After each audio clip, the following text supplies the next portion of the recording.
Good evening, I'm Rodney Dunigan. Happening at this hour, face coverings are now mandatory in public areas across the entire state of Ohio. The governor insisting this will help to slow the spread of COVID-19.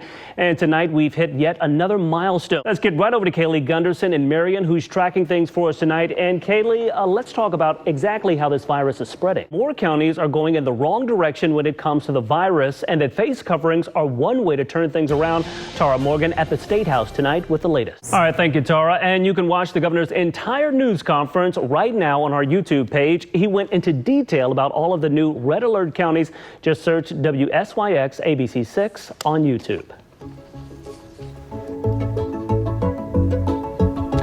Well, tonight, local school districts are putting their plans in place for the upcoming school year, and we're getting an inside look at how districts are going to deep clean those classrooms for the fall. Lisa Rantala has that side of the story.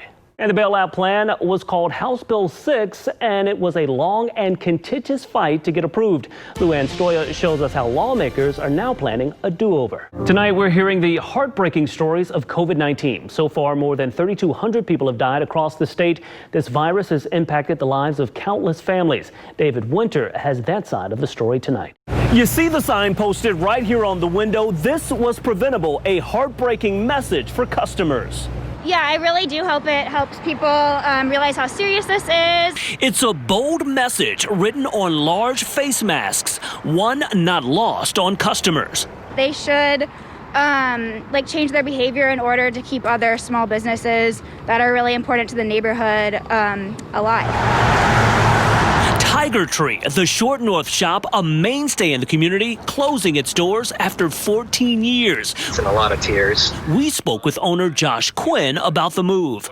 We have so fed off of the energy of our customers over the years. They have really made the shop what it is. His message for people throughout Columbus and the state: heed the warning of the governor and public health officials. Realize the seriousness of the coronavirus and fight to stop the spread.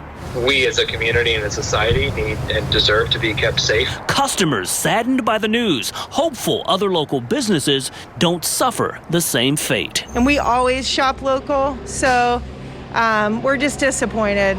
There is a bit of positive news. The owners tell me they will continue to take those online orders, and plans are in the works for another brick and mortar store to open at some point eventually. Reporting in the Short North, Rodney Dunigan, ABC 6 News. To get started, let's load 5 cartridges. At Black Wing Shooting Center in Delaware, Good job with the finger off the trigger. safety and training, top priorities. I often reference it to like a 16-year-old kid getting their driver's license. You know, you want the training, you want the experience. Joe King says in the first half of the year, business has been booming for both gun sales and training classes. According to the National Shooting Sports Foundation, background checks for firearms up 136% compared to last year. A large number are new gun buyers. King stresses it's important to ensure these new gun owners are being safe and responsible. They say, you know, I'm not really a gun person, but I think now I need one. And they say, where do I start? And our answer is always training.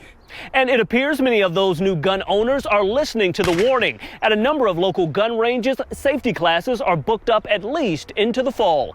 Rodney Dunigan, ABC 6 News. This all boils down to safety. Doctors say that districts would need to answer a number of key questions to ensure that kids and in turn their families would be out of harm's way. It's a deadline looming for students, families, and school districts across the state. Fall classes right around the corner, but will most students actually be in the classroom? When people go back to school, what does that look like? Dr. Joseph Castaldo is an infectious disease specialist at Ohio Health. He says obviously having kids physically present in schools would be an ideal situation, but some serious factors need to be considered first. Are the schools having social distancing? How many kids are going to be in a room? How big is the room? What's the school going to look like in that regard? He points to several roadblocks when it comes to smaller kids. Not only will social distancing be difficult, but requiring face coverings as well. And although early research indicates kids may be less likely to get seriously ill, the same can't be said for loved ones at home. Kids could act as vectors to bring COVID-19 home to their families and perhaps even vulnerable people.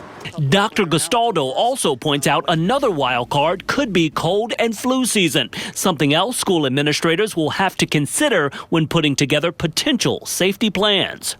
Doctors also stress that every school and every district is different, and each will have to individually assess risk before reopening for students. Rodney Dunigan, ABC 6 News.